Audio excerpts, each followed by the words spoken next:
नमस्कार मित्रों, मैं एसवी भारद्वाज आपका स्वागत करता हूं। ज्योतिषी चर्चा में आज हम मिथुन राशि की बात करेंगे। अगर आपको अपना लगन मालूम है तो यह चर्चा लगन पर भी आधारित रहेगी। 18 तारीख से लेकर 25 तारीख तक की बात होगी साप्ताहिक राशिफल के जरिए। चंद्रमा के गोचर के हिसाब से मुख्यतः ये राशिफल होता है, जिसमें ग्रहों, नक्षत्रों इत्यादि का प्रभाव सम्मिलित करके हम आपके लिए राशिफल प्रस्तुत करते हैं। इस वीडियो से हम मुख्यतः आपके आर्थिक पक्ष की बात करते हैं, पारिवारिक लाइफ की बात करते हैं, आपके दाम्पत्य जीवन के अलावा लव लाइफ की बात करते हैं, छात्रों की, गृहिणियों की, महिलाओं की, सीनियर सिटीजन्स की बात करते हैं, सेहत तंदुरुस्ती की चर्चा भी किया करते हैं। अंत में शुभ रंग, शुभ अंक, जेम स्टोन्स और उपायों की बात भी करते हैं, जिसे देखना सुनना मत भूलें। इस अवधि में दोस्तों कोई बड़ा परिवर्तन नहीं हो रहा। आज जब यह मैं रिकॉर्डिंग कर रहा हूं तो आज 16 तारीख है। आज एक परिवर्तन है राहु का। राहु ने नक्षत्र परिवर्तन किया है और राहु पूर्वाभद्रा पद नक्षत्र में प्रवेश कर चुके हैं, जो कि गुरु का नक्षत्र है। गुरु की राशि में पहले से ही गोचर कर रहे हैं और राहु का 10th हाउस में गोचर आपकी कुंडली के 10वें भाव में, जो कि कैरियर का भाव है, मान प्रतिष्ठा, इज्जत मान, स्टेटस का भाव है। यहाँ पर 4 ग्रहों का योग बना हुआ है और इसमें राहु का गुरु के नक्षत्र में, पूर्वा भाद्रपद नक्षत्र में, शुक्र का गुरु के साथ राशि परिवर्तन योग, क्योंकि शुक्र की राशि में गुरु हैं। वृषभ राशि शुक्र की राशि होती है और गुरु की राशि में शुक्र उच्च के चले आ रहे हैं, जो कि पंचम भाव के मालिक हैं। अब राहु गुरु से प्रभावित थे, क्योंकि गुरु की राशि में चले आ रहे हैं काफी समय से, साल से ज्यादा हो चुका है। अब आज से नक्षत्र भी गुरु का रहेगा, तो राहु मुख्यतः गुरु का भी फल देंगे, शुक्र का फल बुध का, सूर्य का भी देंगे। तो कहने का मतलब, जिनकी राहु की दशा अंतरदशा है, वह काफी दिशाओं में उनका मन केंद्रित ना रहकर काफी दिशाओं में उनका मन काम करेगा। परंतु कोशिश करें कि एक या दो से ज्यादा विषयों के ऊपर अपनी एनर्जी मत लगाएं। जिनकी राहु की महादशा अंतरदशा है, उन्हें इस बात का ध्यान रखना चाहिए, क्योंकि खासकर 7 मई तक, जब तक बुध का राशि परिवर्तन नहीं होता, तब तक आपको केंद्रित रहने का है। कई तरह के प्रलोभन मिल सकते हैं, कई तरह के विचार मन में आ सकते हैं, क्योंकि राहु सबकॉन्शियस माइंड के ऊपर कंट्रोल करके चलता है और छलिया ग्रह है, धोखे का ग्रह है। तो आपको इस अवधि में अगर राहु की महादशा, अंतरदशा, प्रत्यंतर दशा है, तो उन्हें खासकर इस बात का ध्यान रखना चाहिए कि अपना ध्यान केंद्रित रखें एक ही सब्जेक्ट के ऊपर। जो कर रहे हैं वो ज्यादा बेहतर रहेगा, या एक आध और विषय के ऊपर, नए विषय के ऊपर अगर कोई मंत्रणा करना चाहते हैं, यू कैन डिस्कस। बट क्योंकि खर मास है, मल मास है, 14 अप्रैल तक आपको कोई शुभ कार्य तो करना नहीं है, ये आपको याद रहे। मल मास में, जो कि 14 मार्च से लेकर 14 अप्रैल तक रहेगा, जब सूर्य मेष संक्रांति करेंगे 14 अप्रैल को, तब तक आपको कोई शुभ कार्य नहीं करना। तो चलिए शुरुआत करते हैं राशिफल की। ये तो राहु के परिवर्तन की हमने चर्चा की, हालांकि इसकी परिवर्तन की हमने बात शायद पिछले वीडियो में की होगी। फिर से हम, अगर आपकी इच्छा होगी तो कमेंट करके बताएं कि राहु के इस नक्षत्र परिवर्तन के ऊपर क्या आप वीडियो देखना चाहते हैं। अगर इफ सो तो प्लीज डू कमेंट। चंद्रमा दोस्तों, अगर हम साप्ताहिक राशिफल का आगाज करें, औपचारिकता आगाज करने से पहले, शुरुआत करने से पहले, अगर आप पहली बार हमारे इस चैनल पर आए हैं तो कृपया सब्सक्राइब करने के पश्चात बेल आइकन को दबाएं, कमेंट करना मत भूलें, मित्रों के साथ शेयर किया करें, लाइक किया करें। यही एक गुजारिश है दोस्तों। चंद्रमा, तुला राशि का चंद्रमा 17 और 18 तारीख 2 दिन, ये चंद्रमा धन भाव का मालिक है। बुद्धि स्थान होता है पंचम भाव। विद्या, बुद्धि और संतान का भाव मुख्यतः होता है पंचम भाव। हालांकि ये पूर्व पुण्यों का भाव भी होता है। नवम भाव से नवम होता है भावत भावम के अनुसार, ये भाग्य के ऊपर भी कहीं ना कहीं आधिपत्य रखता है। अगर किसी जातक के पंचम भाव में शुभ ग्रह गुरु, शुक्र, बुध इत्यादि हो, चंद्रमा हो, ठीक है, या इवन सूर्य हो, तो ऐसा जातक किस्मत वाला होता है। सूर्य यहाँ पर खासकर क्योंकि नीच राशि के हो जाते हैं तो इतना अच्छा नहीं माने जाएंगे। अदरवाइज बाकी ग्रह, शुभ ग्रह यहाँ पर हो किसी जातक की कुंडली में, वह किस्मत वाला होगा। शुभ ग्रह त्रिकोण में हो तो व्यक्ति की कुंडली स्ट्रोंग होती है बनिस्पत की अशुभ ग्रह। चलिए शुरुआत करते हैं। कल और ये 17 और 18 तारीख चंद्रमा पंचम भाव में बुद्धि स्थान में, धन का मालिक, बुद्धि के कारण, आपके बौद्धिक कौशल के कारण आप धन अर्जित कर सकते हैं। स्पीच के कारण आप धन अर्जित करेंगे। आपकी वाक्पटुता, आपकी रीजनिंग एबिलिटी के कारण भी आपके पास धन आता है। कुटुंब से भी आपको धन मिल सकता है, क्योंकि धन भाव का मालिक कुटुंब का मालिक भी ठहरा। द्वितीय भाव कुटुंब का भी होता है। जब पंचम भाव में ये ग्रह बैठे चंद्रमा, तो ये बहुत अच्छी स्थिति है। पंचम भाव में काल पुरुष की कुंडली में, क्योंकि सूर्य की राशि सिंह आती है, तो इसलिए पंचम भाव में बैठा हुआ ग्रह अगर मित्र है सूर्य का तो अच्छा फल देता है। तो ये चंद्रमा सूर्य का मित्र है, तो ये 2 दिन आपके लिए अच्छे रहेंगे। रोमांस के लिए स्थितियां बेहतर रहेंगी। जी हाँ दोस्तों, आप रोमांटिक भी रहेंगे। अगर आप छात्र हैं तो आपका मन पढ़ाई में लगेगा। किस्मत आपका साथ देगी। कोई भी निर्णय लेना चाहते हैं, जिस कौतूहल में चले आ रहे हैं, तो कंफ्यूजन से आप बाहर निकलते हैं, क्योंकि बौद्धिक बल आपका अच्छा रहेगा, स्पीच आपकी अच्छी रहेगी, कॉन्फिडेंस अच्छा रहेगा, आपका ऑरा, आपका मैग्नेटिज्म कहीं तो साथ देगा, आपकी वाइब्रेशंस पॉजिटिव होंगी। पब्लिक डीलिंग करने के लिए समय खास उत्तम है। कोई सेमिनार बुलाना चाहते हैं, कोई ऑर्गेनाइजेशन में कामकाज करते हैं, कोई संस्था में कामकाज करते हैं, अपने स्टाफ को संबोधित करना चाहते हैं, तो दिन बहुत अच्छा है। कुल मिलाकर शेयर स्टॉक मार्केट से धन आने के प्रबल योग, अचानक से आर्थिक स्थिति इंप्रूव होने के योग बनते हैं। 17-18 तारीख को रोजमर्रा की आमदन बढ़ने के योग भी बनते हैं। दिन 17 तारीख 18 तारीख की बात करें तो विशाखा नक्षत्र में ये चंद्रमा, गुरु के नक्षत्र में, तो विदेशों से भी लाभ के योग बनते हैं। विदेशों से शुभ समाचार, अगर मल्टीनेशनल कंपनीज में कामकाज करते हैं तो आपके लिए स्थितियां लाभदायक रहेंगी। 19, 20 और 21 तारीख, 19 तारीख 2 बजे से लेकर 20-21 तारीख, ये 2.25 दिन चंद्रमा वृश्चिक राशि में, परंतु गुरु से दृष्ट रहेगा ये चंद्रमा। वैसे भी गुरु की दृष्टि जब चंद्रमा के ऊपर होती है तो चंद्रमा को बल मिल जाता है। और आपको बताना चाहता हूं, चंद्रमा जब 6th हाउस में होता है तो यह बली होता है। जिन व्यक्तियों की कुंडली में मिथुन लग्न राशि की कुंडली है, अगर आप चेक कर लीजिए अपना हॉरोस्कोप, अगर चंद्रमा छठे भाव में है तो आप जिंदगी में करोड़ोंपति होते हैं, गरीब तो नहीं होते।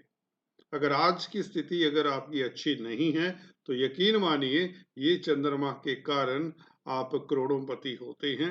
इसके ऊपर फिर कभी विवेचना करेंगे।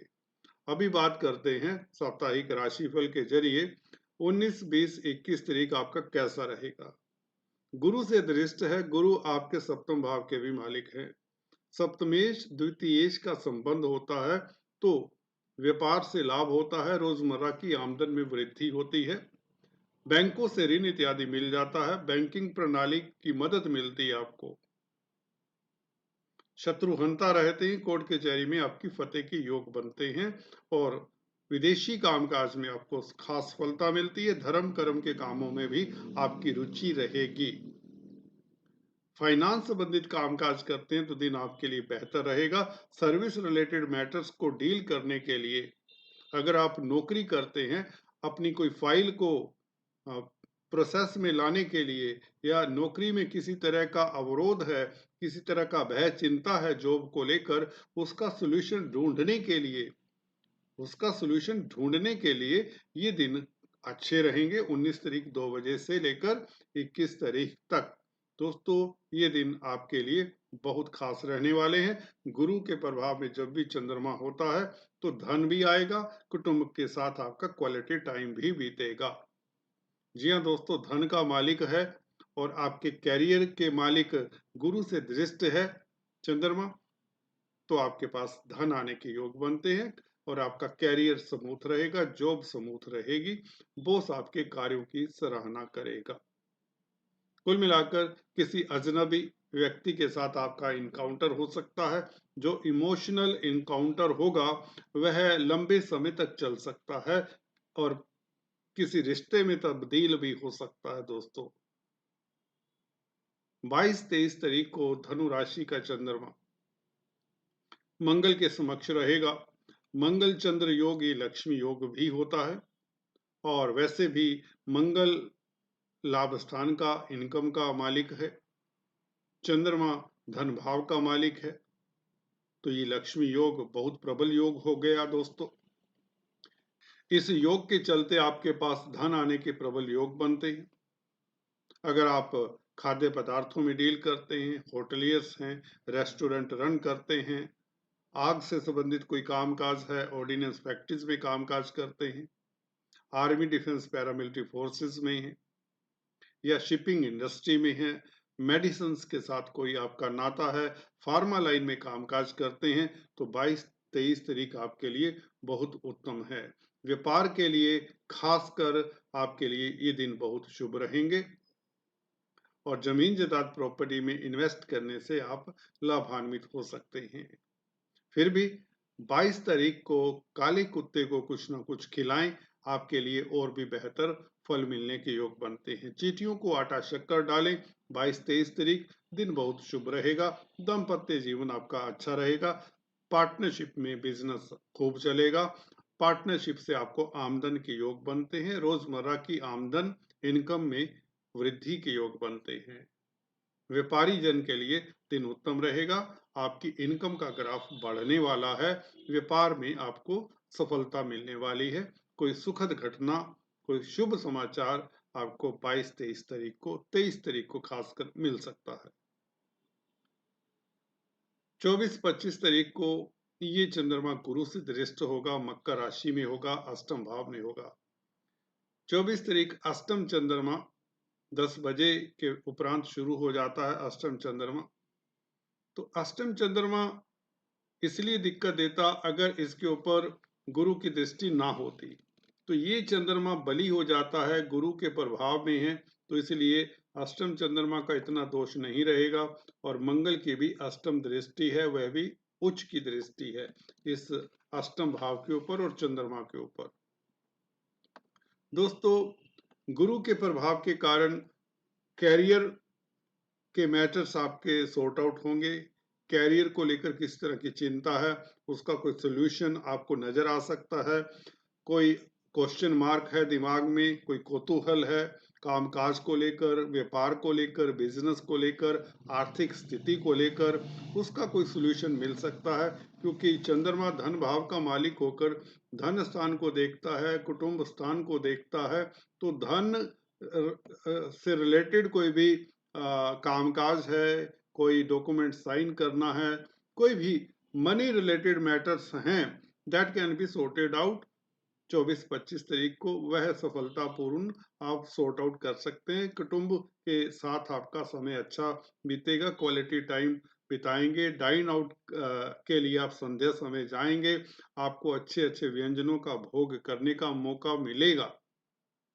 और एजुकेशन से रिलेटेड कोई स्थिति है, कोई ऐसा विचार है जो कंफ्यूजन में आपको रखे हुए था, उसका भी सोल्यूशन मिल सकता है। खासकर बच्चों की एजुकेशन को लेकर अगर ये स्थिति थी कंफ्यूजन की, उसका आपको सोल्यूशन मिल सकता है। धर्म कर्म के प्रति आपकी आस्था बढ़ेगी और कोई आपका सीक्रेट दुश्मन उसकी हार कहें या वह आपके रास्ते से हट सकता है। कोई हिडन एनिमी जो आपको तंग किया करते हैं या कर रहे थे, वह आपके रास्ते से हट जाएंगे। ये शुभ दिन है, ये शुभ इंडिकेशन है और अकस्मात ढंग से धन आने के योग भी बनते हैं, या यूं कहें इनकम का ग्राफ, या ऐसा धन आपको जिसमें आपकी कोई ज्यादा मेहनत ना लगे, ऐसा भी हो सकता है। तो आर्थिक पक्ष भी मजबूत होता है, गोपनीय कष्ट भी आपके दूर होते हैं, मन हल्का फुल्का रहेगा, आपकी चिंताओं का सलूशन मिलेगा। जहां तक अष्टम चंद्रमा की बात है, देखिए लंबी यात्रा अवॉइड करें, अपने स्वास्थ्य का ख्याल रखें, किसी के साथ बहस ना करें और गाड़ी इत्यादि सड़क पर ध्यान से चलाएं। बस इतना ध्यान रखिए और इस दिन हनुमान जी की उपासना करें तो बेहतर रहेगा, आपको धन लाभ होगा, क्योंकि 11वें भाव का मालिक है मंगल और चंद्रमा के साथ संबंध है, अष्टम दृष्टि से ही सही, तो फिर भी अकस्मात ढंग से बड़ा लाभ होने के योग बनते हैं। हनुमान जी की उपासना करें। ये था साप्ताहिक राशिफल। चलते चलते lucky number, lucky colour, gemstones इत्यादि बता दें। देखिए मिथुन लग्न राशि के लिए जेमस्टोन्स की पहले बात करें तो आपके लिए पन्ना बनता है, जिसे एमराल्ड कहते हैं। ग्रीन कलर का ये ट्रांसपेरेंट सा स्टोन होता है। इसे धारण करने से आपकी संपत्ति में वृद्धि होती है, आप मानसिक तौर से सुखी रहते हैं, स्वास्थ्य इंप्रूव होता है। अगर आपको स्किन ट्रबल्स हैं, त्वचा से रिलेटेड कोई बीमारी है, तो आपको पन्ना जरूर धारण करना चाहिए। परंतु एक कंडीशन बताया करता हूं, जब बुध आपकी कुंडली में गुरु के साथ है या भाग्य स्थान में है या 12वें भाव में है, तो आपको पन्ना धारण नहीं करना चाहिए, बल्कि हरी सब्जियों का दान करना चाहिए और विष्णु सहस्त्र नाम का जाप करना चाहिए। छोटी कन्याओं को जो 10 बरस से छोटी होती हैं, 10 बरस से नीचे नीचे, उनको बिस्कुट इत्यादि दें, गरीब कन्याओं को चॉकलेट इत्यादि दें बुधवार के दिन, या खट्टे मीठे फलों का भी आप दान कर सकते हैं फ्राइडे के दिन, शुक्रवार के दिन। ऐसा करने से बुध को बल मिलता है और आपकी मेमोरी, आपकी याददाश्त अच्छी रहती है, आपकी पब्लिक स्पीकिंग एबिलिटी, स्पीच वाणी या बौद्धिक बल, रीजनिंग एबिलिटी इंप्रूव होती है पन्ना धारण करने से। या विष्णु भगवान की आराधना करें, ओम नमो भगवते वासुदेवाय, इस मंत्र का जाप करना भी आपके लिए शुभ रहेगा। ओम विष्णवे नमः, इस मंत्र का जाप भी आप कर सकते हैं। अगर बुध आपका कमजोर है तो ये उपाय जरूर करें। बुध प्रताड़ित है, अफ्लिक्टेड है, तो you must do these remedies for mercury. दूसरा स्टोन बनता है ओपेल, जो कि शुक्र का स्टोन है। शुक्र के लिए आपको डायमंड भी धारण कर सकते हैं, अगर आप डायमंड अफोर्ड कर सकते हैं। इससे अगर आपको बच्चों को लेकर किसी तरह की प्रॉब्लम है, उसमें इम्प्रूवमेंट होता है। अगर आप हायर एजुकेशन लेना चाहते हैं, उसमें इम्प्रूवमेंट करता है ये डायमंड या ओपेल, या इवन अमेरिकन डायमंड भी आप धारण कर सकते हैं। इन केस कोई भी आप स्टोन धारण नहीं करने की स्थिति में, तो आपको शुक्रवार के दिन लक्ष्मी जी की आराधना करना चाहिए, कनक धारा स्तोत्र का जाप करना चाहिए और आटा, चावल, चीनी, मिश्री, सेंट, इलायची, कपूर इत्यादि का लक्ष्मी नारायण के मंदिर में शुक्रवार के दिन सफेद वस्त्र में रखकर दान करना चाहिए। इससे पंचम भाव के शुभ फल मिलेंगे, आपका भाग्य साथ देगा, लव लाइफ उत्तम रहेगी और बच्चों का सुख मिलने में यह मदद करता है। आपकी पढ़ाई, आपकी बुद्धि अच्छी रहेगी, आपके निर्णय उत्तम रहेंगे। दोस्तों आज इतना ही, फिर से मिलेंगे, तब तक के लिए stay tuned. Thanks for watching this video.